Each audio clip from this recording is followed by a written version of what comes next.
And we're back with Abyss versus Sun. So as I said, I am streaming at the moment, so if I do answer any questions in chat, obviously you know why. In the first one we see, obviously, Abyss versus Sun. We see Abyss running exactly the same team comp as they always run. We've got Sun running that great hammer again, Bro Science on the Carrion, Mouth on the Fire this time instead of the Frost, Slinky on the one-handed Curse with the Mistcaller, and Darker on the one-handed Holy as always. So we just see Abyss go really aggressive. The Demonic Staff used comes down just to put pressure, and Mohicans is basically solo pressuring two people here at the back. Aggressor has so much damage onto Mouth that Sun tried to put so much pressure onto Abyss through Riser and swap a kill onto Mohicans, but I think it was just a little bit too late. They kind of burnt everything to do that, and it allows Abyss just to go really, really aggressive. Aggressor is just so tanky, so sustainable that he's basically just not going to be pressured down, so they have to focus on Riser here to get a kill, I think, or Ketka. Ketka's so far back that he's not able to, they're not able to get onto him. Riser's playing really, really safe with that Great Curse Staff this time instead of the one-handed. Banana Bar's just able to hold that choke with the Icicle. Adrena's does a lot of work with the Geyser, but isn't enough to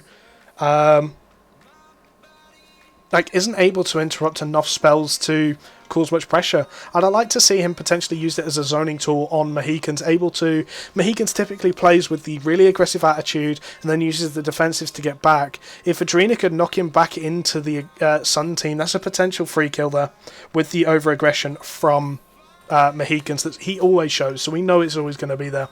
But Abyss do take a really convincing win. Obviously they do lose Mohicans, but still, it was a really convincing win from Abyss. They potentially just need to play around that Geyser a little bit better for Sun.